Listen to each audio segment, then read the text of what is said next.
hi. I like it when my hair's straight because I can go all hee hee, and then in a second play some rock music and be like, hi, subscribe if you're new. How are you? I love you, you're great, hi. So, society does this thing where it tells humans that weight gain should not be celebrated and instead you should punish yourself, and I'm gonna take that idea and be like, am I okay?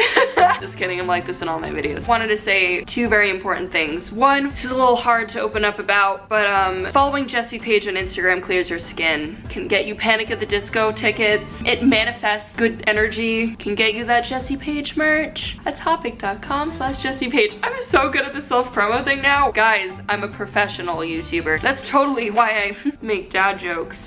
And two, massive trigger warning. I feel like I can't make this video without talking about my past, so there will be discussion of eating disorders, and I know that can be super triggering, especially when it's specifically talking and discussing weight, which, by the way, you can need to gain weight and not be underweight. You can have an eating disorder at any weight. When I wasn't underweight, still had an eating disorder, and it was probably even worse. So no invalidation for any person because of their weight. You deserve to get help no matter what. Everyone deserves to live their best life. It's a mental illness that can sometimes physically affect you. It physically affects everyone differently, especially because there are so many different forms of disordered eating. Yeah, I get this question so much in my Instagram comments. I thought I'd just make a video because I feel like it could help a lot of people. Also, big disclaimer, not a licensed professional, just using my own experiences. Just keep that in mind. What works for me might not work for you. Like I said, I feel like there's this whole idea of embarrassment behind gaining weight, and I wanna get rid of that. This will help me. Cool. If this video ain't right for you, just click out, watch another Jessie Page video, watch a Descendants music video, a good movie. Oh, really? Okay, we get it, Jessie.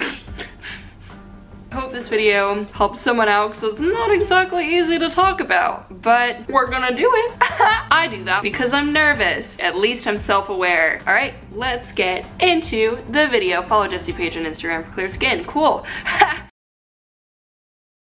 In your head, just think about this. Do you like your friends for their bodies? No. If your friend gained weight, would you treat them poorly? Any human with good morals would never do that. So why would you do it to yourself? You deserve to give yourself the same decency. And honestly, bodies fluctuate. This isn't even in regards to someone that's dealt with any type of eating disorder, but just in general, if you gain some weight, you're still cute. You're super cute.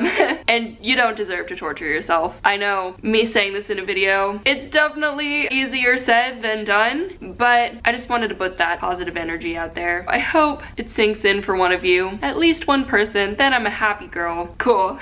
Okay, the number one thing I want to stress is to listen to your body. I felt like I still needed to hold on to eating relatively healthy, but the second that I actually just started reintroducing these foods that I used to love, that I associated with so many good memories and things like that, I actually started to genuinely make progress. Side note for this, sometimes it's not gonna make sense. Sometimes it's not gonna be healthy, and that's okay. I went to a nutritionist at one point when I was like still very disordered. She was super sweet, but was talking about how oat milk is not as healthy as almond milk. My brain latched onto that information, and suddenly there was restriction again. So I think eating a salad when you want to eat a salad is important, and when you don't want to eat a salad, you don't have to eat a fucking salad. Ha! I cursed. I promise I'm wholesome. Get heated about it, even though my hair is a cool color.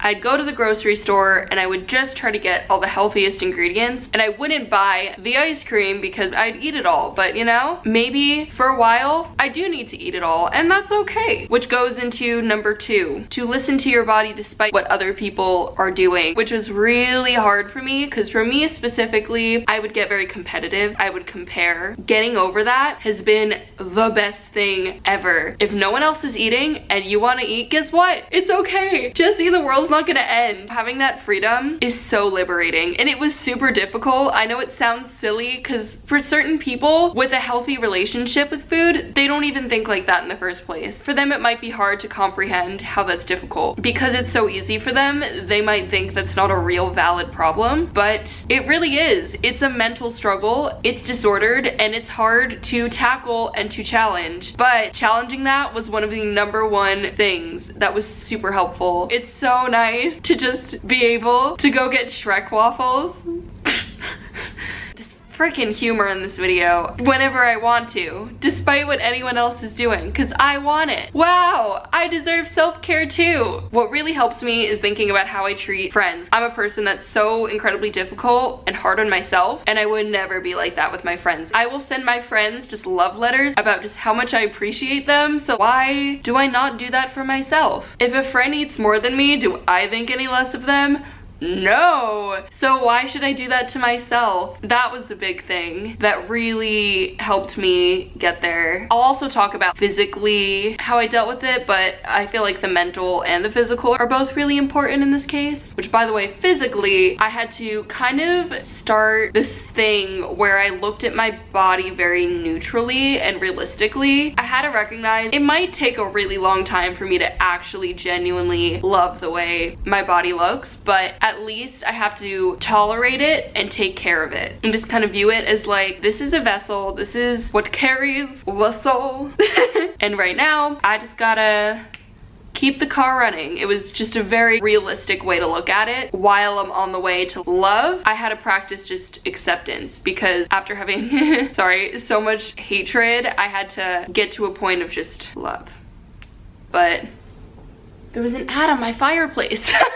Associating good food with good memories is another thing. You have a good support system around you, and I feel like just associating good times in your life with food and just always constantly being by yourself and having to challenge yourself by yourself, that's super difficult. And making it a fun experience as much as possible is super important, because it feels like you're treating yourself and not forcing yourself to do something that's not natural. Make it like a I'm treating myself type of thing, and I'll like look up Pinterest recipes and look up fun restaurants in my area, explore. When I travel, that's a really cool way to get to try new things. Making it fun as much as possible was super helpful for me, because sometimes I felt like I was forcing myself to do something unnatural, and the most important thing was for me to make it feel like this is something I deserve every day and that I will be continuing to get every day, and this is something that I deserve to have a good relationship with, and that everyone deserves to have a good relationship with. You too.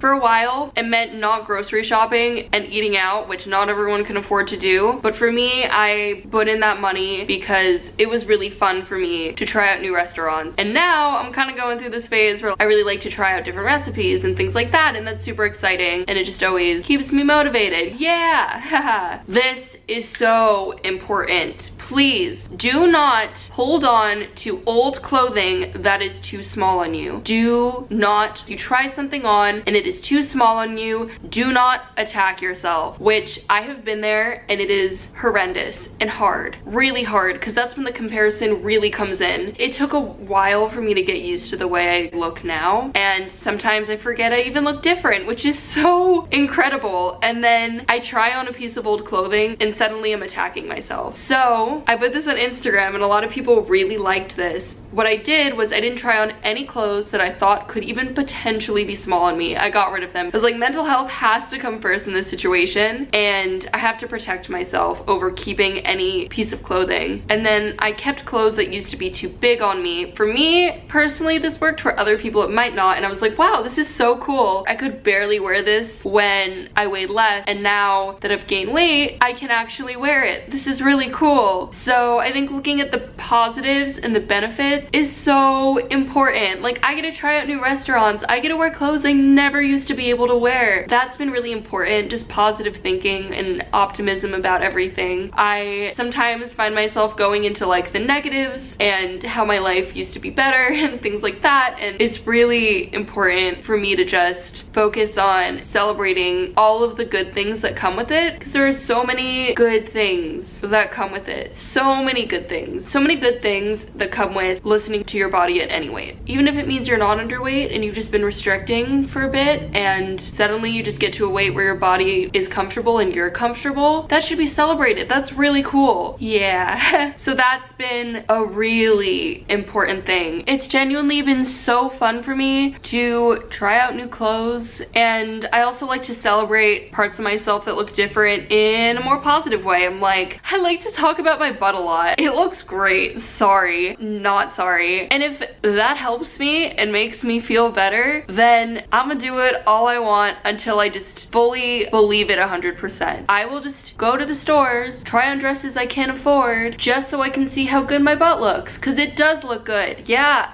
hear that? Why did I do that? I'm wholesome. This is a family vlogging channel. Love my kids. Shouldn't be having this conversation with the kids. All I'm gonna say, looks good. Yeah, I was really hard on myself because I guess my face looked fuller, but I'm like, look how cute the cheeks. You can squish them now. You couldn't do that before. We love a squishy cheek moment. I can just kind of, when I smile, you can get like little apples there, things like that, that other people might not celebrate. I celebrate. I celebrate all the things that I can wear now. For me, in my situation, there were certain things I couldn't wear because I had chest bones sticking out and things like that. And now I don't have to worry about that as much, and it's really cool. So positive thinking really goes a long way. Another thing for me was, for a little bit, I had to mute accounts that were focused on weight loss and extreme fitness and healthy eating, which if someone wants to do that for their own health and for themselves, to each their own, as long as it's healthy. But for me personally, seeing a lot of weight loss content was just triggering because I get competitive, and I'm sitting here eating bread and then that person cut bread out for 30 days and made a video about it, and I'm like, dude, why am I not doing that? I'm just sitting here eating bread and physically changing, and this person's physically changing in a different way that my brain sometimes really wants to go back to. So I have to kind of just filter out that content. Any content that was extremely fitness based with a weight loss standpoint, I definitely for a while had to just mute, which is okay. For your own mental health, to mute content that is related to that is perfectly fine. It's nothing against those people as humans. I love a lot of them, but for a time being, I really had to do that. Another thing I had to do, which I took the filter off now, but I had a filter on my Instagram with words, and I blocked out any comments that said gained weight, gaining weight, fat face. Yes, based off of real comments I got, which is okay. Blocking out those words was super helpful. For now, I'm in a really good place where I hear those words and I don't attack myself, but there was a time where those words definitely affected me, and hearing even the words, "you look healthy," actually hurt me a lot, and I was so confused, and I thought I was just super sensitive, but I found out a lot of people that deal with what I dealt with actually have those thoughts. So that was really reassuring and made me feel a lot better, because I felt very isolated in that, and I was like, what's wrong with me? Other people would love to hear that they look healthy. Healthy can kind of equate to living a long life, taking care of yourself. Why do I not think I deserve that? Fucking deep, Jesse. I'm cursing a lot in this video. Hi, I watch cartoons on my Saturday night. Wholesome, pure. So I was kind of doing this thing where I was like half recovering, which a lot of people do, or even in general, where you just kind of still limit yourself. And I feel like you have to go all in, and you can't let anything be off limits. You have to, like I said, eat the salad when you actually want to, and not when you're forcing yourself to, or else you're never gonna break the unhealthy relationship with food. Because big point, at the end of the day, food's not the enemy. You need it to stay alive, and food is medicine, literally. It heals, it gives you energy. It ain't your kryptonite, you know? So why am I treating it like that? Exactly. I thought that there were good foods and bad foods, and really I just had to kind of erase that and just think about the fact that food is good, and obviously when I want to eat healthy I will do so. When I don't, that's okay too. I won't. It takes time for sure, but the idea of this is good and this is bad just associates already negative thoughts with eating those bad foods, which equals an unhealthy relationship with food, which you do not deserve. Hey, we go full circle here. Yeah. This is gonna sound silly, but I wrote down just a lot of the benefits I was feeling from actually treating myself right, and I'll just sometimes read them over on my phone so that I remember how good I feel when I take care of myself. And then I write down all the negatives for when I restrict and how much worse I feel in those cases. And that's been really helpful because sometimes I forget about how horrible I feel when I do that, and reminding myself, it's super helpful. For any person at any weight, that can be super helpful. So write down the benefits of taking care of yourself and having good memories associated with food. But not only just associated with food, they're also just good memories because you're not obsessing over it, and the whole memory isn't shaped around what you ate. You eat the food, you're done. That was something I had to let go of that I still struggle with sometimes, but it definitely was a game changer. Yeah, I didn't want to give any specific meal plan or anything because I personally chose to be pretty intuitive. Another thing I did, am I gonna say this? I'm gonna say it. There were definitely some days where I had like maybe like 4,000 calories, which sounds crazy, but for me, not even just because I was underweight, but because I'd restricted, I felt like I needed it, and I had to look at food as being medicine. Even at any weight, when you restrict, it can just negatively affect your body. And for me, I dealt with a lot of heart issues, and I also had to rebuild heart muscle, which takes a lot of energy, which food is energy. So I just had to trust that there was a reason I needed that some days, and it was uncomfortable. I didn't always feel good about the way I looked, but that's why I had to practice body acceptance on the journey to body love. Ah, cute. I hope this made someone feel better. This was very honest, but can you see why I couldn't just put this all in an Instagram comment? Because I get so many questions and DMs about how I did it, and I hope this helps a lot. I genuinely promise that you deserve to take care of yourself. You deserve a good relationship with food. Weight gain is not going to kill you. You're going to be okay. It's fine. If it's temporary, that's fine. If it's not temporary and it stays, that's okay, because it doesn't matter what this looks like. You deserve love from other people and from yourself, no matter what you look like. Period. End of story. Hear that? Hope you believe it. I'm gonna feature your pages on the screen, as well as your posts. Y'all are so cute. Gotta show my kids' work, put it on the fridge. Jessie Pages, because they're like little fan pages, but I'm Jessie Page. Ha ha ha. If you're new, hi. I make a lot of content related to identity and mental health. Subscribe. I'm good at this self-promo thing, yeah. Are you proud of the father? We love a supportive fandom. I love you, okay. Bye.